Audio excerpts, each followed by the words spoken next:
Hello और नमस्कार दोस्तों, मेरा नाम है कंवरपाल सिंह और आज हम अध्ययन करने वाले हैं क्लास 12th की जो हिस्ट्री की बुक है उसके सेकंड चैप्टर का। और ये इसके ऊपर हमारा फर्स्ट वीडियो है। इससे पहले हमने चैप्टर फर्स्ट के ऊपर चर्चा की थी। अगर वो वीडियो आपने नहीं देखे तो उनका जो लिंक है वो आपको डिस्क्रिप्शन में मिल जाएगा, आप वहाँ पे जाके चेकआउट कर सकते हैं। आज हम चर्चा करने वाले हैं सेकंड चैप्टर के ऊपर, जिसका नाम है राजा, किसान और नगर। इस चैप्टर में मुख्यतः हम प्राचीन भारत का जो इतिहास है 600 ईसा पूर्व से लेकर 600 ईस्वी तक का, उसका आर्थिक और राजनीतिक इतिहास की हम चर्चा करेंगे। और आज का जो हमारा टॉपिक है वह है प्रिंसेप और पियदसी।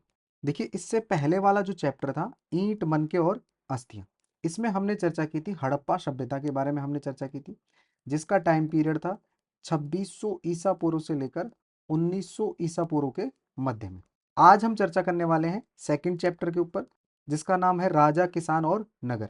इसमें हम मुख्यतः अध्ययन करेंगे महाजनपद काल से लेकर गुप्त काल तक, अर्थात 600 ईसा पूर्व से लेकर 600 ईस्वी का जो कार्यकाल है उसके राजनीतिक और आर्थिक इतिहास की हम चर्चा करेंगे। थर्ड जो चैप्टर है इसमें हम 600 ईसा पूर्व से लेकर 600 ईस्वी तक का जो सामाजिक विकास है उसकी हम चर्चा करते हैं।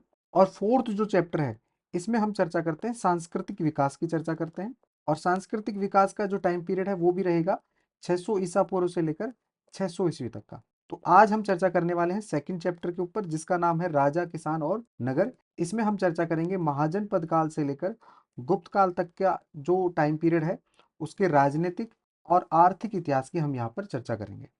सेकंड चैप्टर में टोटल जो पॉइंट दिए हुए हैं वो दिए हुए हैं 8 पॉइंट दिए हुए हैं। एक एक करके हम इन 8 पॉइंट के ऊपर अध्ययन करेंगे। पहला जो हमारा पॉइंट है वह है प्रिंसेप और पियदसी। देखिए, यहाँ पर प्रिंसेप है, ये एक अंग्रेज अधिकारी हैं जिनका पूरा नाम है जेम्स प्रिंसेप, और इनके द्वारा सर्वप्रथम अशोक के अभिलेखों को पढ़ा गया था। और यहाँ पर जो दूसरा शब्द है पियदसी, यह प्रयोग हुआ है अशोक के लिए। अशोक के जो अभिलेख है उसमें अशोक का नाम अशोक न लिखकर अधिकतर देवनाम पिय या देवनाम पियदसी लिखा हुआ है। सेकंड टॉपिक है प्रारंभिक राज्य, जिसमें हम मुख्यतः अध्ययन करेंगे 16 महाजनपदों का अध्ययन करेंगे। हमारा थर्ड टॉपिक है एक आरंभिक राज्य, जिसमें हम चर्चा करेंगे मौर्य वंश के बारे में चर्चा करेंगे, या हम कह सकते हैं कि मौर्य साम्राज्य के बारे में हम चर्चा करेंगे। फोर्थ टॉपिक है हमारा राजधर्म के नवीन सिद्धांत, जिसमें हम चर्चा करेंगे दक्षिण के राजा जिन्हें हम सरदार कहते हैं उनके बारे में हम चर्चा करेंगे। साथ ही जो राजाओं का जो देवीय सिद्धांत है उसके ऊपर भी हम चर्चा करेंगे। फिफ्थ हमारा टॉपिक है बदलता हुआ देहात। इस टॉपिक में हम चर्चा करेंगे कि जनता में राजा की छवि कैसी थी। साथ ही हम चर्चा करेंगे कि उपज बढ़ाने के कौन कौन से तरीके अपनाए गए, और जो ग्रामीण समाज है उसमें कौन कौन सी भिन्नताएं थी उसके ऊपर हम चर्चा करेंगे। साथ ही जो भूमिदान का उल्लेख है उनके ऊपर भी हम चर्चा करेंगे। सिक्स्थ हमारा टॉपिक है नगर और व्यापार।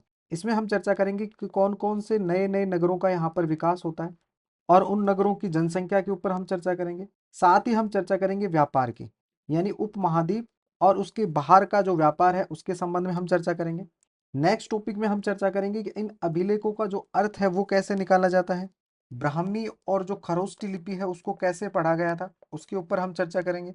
और एट्थ हमारा जो लास्ट टॉपिक है इस चैप्टर का वह है अभिलेख साक्ष्य की सीमा, अर्थात जो अभिलेखों से जो हमें साक्ष्य मिलते हैं इनकी भी अपनी एक सीमा होती है। कई बार ये अभिलेख नष्ट हो जाते हैं इतने वर्षों में, या इन पर जो लिपि उत्कीर्ण है उनके अक्षर कई बार ठीक से दिखाई नहीं देते, इतने वर्षों में धुंधले हो जाते हैं, या हम कह सकते हैं कि वो मिट जाते हैं। अर्थात अभिलेखों की भी अपनी एक सीमा होती है और उसी सीमा के अंदर हम अभिलेखों से प्राचीन इतिहास के बारे में जान पाते हैं। देखिए, अब हम फर्स्ट चैप्टर शुरू करते हैं जिसका नाम है राजा, किसान और नगर। यहाँ पर हम देखते हैं कि हड़प्पा सभ्यता के बाद में 1500 वर्षों के लंबे अंतराल में उपमहाद्वीप, यहाँ पर हम बात कर रहे हैं भारतीय उपमहाद्वीप की बात कर रहे हैं, विभिन्न भागों में कई प्रकार के विकास हुए। इससे पहले वाले चैप्टर में हमने हड़प्पा सभ्यता पढ़ी थी। हड़प्पा सभ्यता के बाद में आती है वैदिक सभ्यता आती है, और वैदिक सभ्यता के बाद में आती है आपका महाजनपद काल। और वैदिक सभ्यता को भी दो भागों में बांटा गया है, ऋग्वैदिक काल और उत्तर वैदिक काल। तो यहाँ पर ऋग्वैदिक काल में सिंधु नदी और उसके आसपास की जो नदियां हैं वहां पर लोगों के द्वारा ऋग्वेद का लेखन किया गया। इसके अतिरिक्त उत्तर भारत, दक्कन का पठार, कर्नाटक जैसे उपमहाद्वीप के कई क्षेत्रों में कृषक बस्तियां हैं वो भी अस्तित्व में आती हैं इसी टाइम पीरियड में। साथ ही दक्कन और दक्षिण भारत के क्षेत्रों में चरवाहा बस्तियों के भी प्रमाण मिलते हैं, जो पशुपालन वगैरह करते थे, इस प्रकार की बस्तियों के भी हमें प्रमाण मिलते हैं। ईसा पूर्व की पहली सहस्त्राब्दी के दौरान मध्य और दक्षिण भारत में शवों के अंतिम संस्कार के नए तरीके भी सामने आए, जिनमें महापाषाण के नाम से ख्यात पत्थरों के बड़े बड़े ढांचे मिले हैं। जिस टाइम पीरियड में वैदिक सभ्यता का डेवलपमेंट हो रहा था भारत में, और वैदिक सभ्यता का जो डेवलपमेंट हो रहा था ये हो रहा था उत्तर भारत में, इसी समय में लगभग दक्षिण भारत में महापाषाण संस्कृति पाई। और इन महापाषाण संस्कृतियों में क्या किया जाता था, शवों का जो अंतिम संस्कार किया जाता था उसमें बड़े बड़े पत्थर यानी महापाषाणों से उनके ढांचे को तैयार किया जाता था। इसी वजह से इस संस्कृति को महापाषाण संस्कृति के नाम से भी जाना जाता है। यह मुख्यतः पाई जाती है दक्षिण भारत में। इसके अतिरिक्त कई स्थानों पर पाया गया है कि शवों के साथ विभिन्न प्रकार के लोहे से बने उपकरण, हथियारों को भी दफनाया गया था इस टाइम पीरियड में। कौन से टाइम पीरियड की बात कर रहे हैं हम, ये हड़प्पा सभ्यता से और महाजनपद काल का जो टाइम पीरियड है, इन दोनों के बीच का जो समय है उसकी हम बात कर रहे हैं। इसके अतिरिक्त ईसा पूर्व के 6ठी शताब्दी से नए परिवर्तनों के प्रमाण मिलते हैं, यानी लगभग 600 ईसा पूर्व में हमें नए नए परिवर्तनों के प्रमाण मिलते हैं।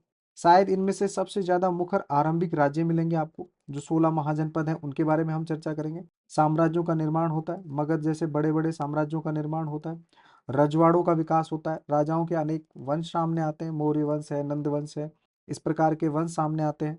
और ये जो राजनीतिक प्रक्रियाएं थी, इनके पीछे कुछ अन्य परिवर्तन भी थे, जैसे कृषि उपज को संगठित करने का तरीका, अर्थात अब लोहे की खोज हो चुकी थी और हल के अंदर अब लोहे के फाल का उपयोग किया जाता था, जिससे कृषि जो उपज है उसमें बढ़ोतरी हुई। कृषि उपज में बढ़ोतरी होने की वजह से आर्थिक स्थिति है वो ज़्यादा अच्छी हो पाई और इसी वजह से बड़े बड़े साम्राज्यों का निर्माण हो पाया। इसके साथ साथ लगभग पूरे महाद्वीप में नए नगरों का उदय हुआ। देखिए, प्रीवियस चैप्टर में भी हमने चर्चा की थी कि भारत में जो नगरों का उदय हुआ है, ये जो नगरीय क्रांति आई है, ये 2 बार आई है। पहली बार जो आई थी वह आई थी हड़प्पा सभ्यता में आई थी। हड़प्पा सभ्यता के नष्ट होने के बाद में दूसरी जो नगरीय क्रांति आई थी, यह आई थी 600 ईसा पूर्व के आसपास, अर्थात महाजनपद काल है वहां पर आती है, गंगा घाटी के आसपास। और इतिहासकार इस प्रकार का जो विकास का आकलन है ये करता है अभिलेख, ग्रंथों, सिक्कों, चित्रों जैसे विभिन्न प्रकार के स्रोत है उनका अध्ययन करने के पश्चात में ये जो विकास है उनका आकलन कर पाते हैं इतिहासकार। जैसा कि हम आगे पढ़ेंगे कि ये एक जटिल प्रक्रिया होती है और आपको यह भी आभास होगा कि इन स्रोतों के विकास की पूरी कहानी नहीं मिल पाती है। अर्थात जितने भी हम ये ऐतिहासिक स्रोत मिले हैं, जैसे अभिलेख है, ग्रंथ हैं, सिक्के हैं, चित्र हैं, इनसे भी जो प्राचीन भारत की जो पूरी कहानी है वो हमें नहीं मिल पाती है। कुछ अंश फिर भी छूट जाते हैं और यह एक जटिल प्रक्रिया है। देखिए, अब हम अध्ययन करते हैं इस चैप्टर का जो फर्स्ट टॉपिक है, प्रिंसेप और पियदसी। यहाँ पर जो प्रिंसेप है ये है जेम्स प्रिंसेप, और यहाँ पर जो जेम्स प्रिंसेप है ये ईस्ट इंडिया कंपनी के एक अधिकारी थे और इनके द्वारा 1830 के दशक में ब्राह्मी और जो खरोष्टी लिपि है उसका अर्थ निकाल लिया गया था। और इसी के साथ में हमें जो महाजनपद काल या जो मौर्य वंश है उसके बारे में हमें ज़्यादा जानकारी प्राप्त होती है। और ये जो लिपि है ब्राह्मी जो खरोष्टी लिपि, इसका प्रयोग है ये आरंभिक अभिलेखों और सिक्कों में किया गया था। और प्रिंसेप को पता चलता है कि अधिकांश अभिलेखों में या सिक्कों में एक नाम लिखा हुआ है पियदसी, जिसका अर्थ होता है मनोहर मुख आकृति वाला, यानी पियदसी लिखा हुआ है जिसका अर्थ होता है मनोहर मुख आकृति वाला। और ये जो नाम है ये है अशोक का, मौर्य सम्राट अशोक का नाम है। ये अशोक ना लिखकर अधिकतर अभिलेखों में लिखा हुआ था पियदसी, क्योंकि कुछ अभिलेखों में राजा का नाम अशोक भी लिखा हुआ है। देखिए, अशोक का नाम अशोक बहुत ही कम अभिलेखों में लिखा हुआ है, जबकि मौर्य सम्राट अशोक का जो नाम है वह अभिलेखों में लिखा हुआ मिलेगा आपको देवनाम पिय या पियदसी लिखा हुआ मिलेगा। अशोक का नाम जो अशोक है वह लिखा हुआ मिलेगा आपको एक तो मास्की अभिलेख में मिलेगा, इसके अलावा एक है गुजरा अभिलेख है, उसमें आपको लिखा हुआ मिलेगा। ये मास्की अभिलेख है ये कर्नाटक में है और गुजरा अभिलेख है ये मध्य प्रदेश में। इसके अतिरिक्त भी एक दो अभिलेख और हैं जिनमें अशोक का नाम अशोक मिलता है। बाकी अधिकतर अभिलेख हैं उनमें जो अशोक का नाम है वो आपको पियदसी लिखा हुआ मिलेगा। देखिए, यहाँ पर जेम्स प्रिंसेप के द्वारा जब ब्राह्मी और खरोष्टी लिपि का अर्थ निकाल लिया गया तो इस शोध से क्या हुआ कि आरंभिक भारत के जो राजनीतिक इतिहास का अध्ययन को एक नई दिशा मिली। और उसका रीजन क्या है कि भारतीय और यूरोपीय विद्वान है उन्होंने उपमहाद्वीप में शासन करने वाले जो प्रमुख राजवंश है उनकी वंशावलियों की पुनर्रचना की। पुनर्रचना कैसे हो पाई, क्योंकि अब हम जो ब्राह्मी और जो खरोष्टी लिपि है उसका अर्थ निकालने में सक्षम हो पाए। इसी वजह से विभिन्न भाषाओं में लिखे गए जो अभिलेख है और उन ग्रंथों का उपयोग करके इन विद्वानों के द्वारा इन प्रमुख राजवंशों की जो वंशावलियां हैं उनकी पुनर्रचना की गई। और इसका परिणाम ये निकला कि 20वीं सदी के आरंभिक दशकों में उपमहाद्वीप की जो राजनीतिक इतिहास है इसका एक सामान्य चित्र तैयार हो पाया। देखिए, अभी हमने पढ़ा कि जेम्स प्रिंसेप के द्वारा अशोक के अभिलेखों में लिखी गई जो लिपि थी उसका अर्थ निकाल लिया गया। अब हम चर्चा करते हैं कि ये अभिलेख होते क्या हैं। देखिए, अभिलेख उन्हें कहते हैं जो पत्थर, धातु और मिट्टी जैसी कठोर सतहों पर खुदे जाते हैं। जैसे यहाँ पर आप देख सकते हैं एक अभिलेख है, और ये अभिलेख हमें मिला है सांची मध्य प्रदेश से मिला है, लगभग द्वितीय शताब्दी ईसा पूर्व का है। तो यहाँ पर आप देख सकते हैं कि पत्थर के ऊपर अक्षरों को उकेरा गया है, यानी उन्हें खोदा गया है, जिसकी वजह से क्या होते हैं, अभिलेख अधिक स्थायी प्रमाण होते हैं इतिहास को जानने के लिए। और इन अभिलेखों में जो लोग ये अभिलेख बनवाते थे उनकी उपलब्धियां, क्रियाकलाप और उनके विचार हैं वो लिखे जाते थे। इसमें राजाओं के क्रियाकलाप, महिलाओं और पुरुषों द्वारा जो धार्मिक संस्थाओं को दिए गए जो दान थे, उनका ब्यौरा आपको यहाँ पर मिलेगा। इन अभिलेखों के माध्यम से हम जान पाते हैं कि प्राचीन समय में जो राजा थे वो कौन कौन से क्रियाकलाप करते थे, या हम कह सकते हैं कि राजाओं के द्वारा कौन कौन से युद्धों में विजय प्राप्त की गई, उनके द्वारा कौन कौन से धार्मिक कार्य किए गए, उनके द्वारा कौन कौन से सामाजिक कार्य किए गए, वो सब हम इन अभिलेखों की वजह से जान पाते हैं। इसके अतिरिक्त अभिलेख एक प्रकार का स्थायी प्रमाण होते हैं क्योंकि ये कठोर सतह पर लिखे जाते हैं। इसके अतिरिक्त इन अभिलेखों की सहायता से हम इतिहास का ठीक से जो काल निर्धारण है वो भी कर पाते हैं, क्योंकि इन अभिलेखों में निर्माण की तिथि है वो खुद ही रहती है। और यदि किसी अभिलेख में जैसे तिथि नहीं भी लिखी हुई है, तो उनकी जो लिखने का तरीका है, यानी जो पुरालिपि है या जो लेखन शैली है, उसके आधार पर भी हम उसके टाइम पीरियड का पता लगा पाते हैं। जैसे उदाहरण के लिए 250 ईसा पूर्व में जो ए अक्षर है उसको इस प्रकार से लिखा जाता था, जबकि 500 ईस्वी में जो ए है उसको कुछ इस प्रकार से लिखा जाता था। तो इनकी लिखावट के आधार पर भी ये पता लगाया जा सकता है कि यह अभिलेख किस टाइम पीरियड के होंगे। अधिकतर जो अभिलेख हैं ये प्राकृत भाषाओं में लिखे गए थे।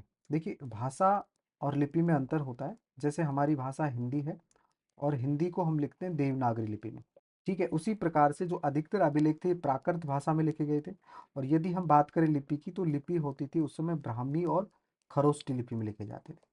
प्राकृत भाषा उन भाषाओं को कहा जाता था जो जन सामान्य की भाषाएं होती थी, उनको प्राकृत भाषा कहा जाता था। और प्राकृत भाषा में जो अभिलेख मिलेंगे वो अधिकतर आपको मिलेंगे अजातशत्रु और अशोक के मिलेंगे। प्राकृत भाषा के अतिरिक्त तमिल, पाली और संस्कृत जैसी भाषाओं में भी आपको अभिलेख प्राप्त होंगे। हो सकता है कि अन्य भाषाएं भी उस समय बोली जाती होंगी, लेकिन उन भाषाओं का लेखन कार्यों में उपयोग नहीं किया गया। इसी वजह से उन भाषाओं के बारे में हमें ज़्यादा जानकारी प्राप्त नहीं होती। देखिए, इस वीडियो में हमने चैप्टर जो सेकंड है उसका जो फर्स्ट टॉपिक है प्रिंसेप और पियदसी, उसकी हमने चर्चा की, जिसमें प्रिंसेप का अर्थ होता है जेम्स प्रिंसेप, जिसके द्वारा सर्वप्रथम अशोक के अभिलेखों को पढ़ा गया था, और उन अभिलेखों में अशोक का नाम मिलता है पियदसी। नेक्स्ट वीडियो में हम चर्चा करेंगे प्रारंभिक राज्य, अर्थात जो 16 महाजनपद हैं उनकी हम चर्चा करेंगे। आपको हमारा वीडियो कैसा लगा? यदि अच्छा लगा तो इसे लाइक करें, शेयर करें और सब्सक्राइब करें। Thank you.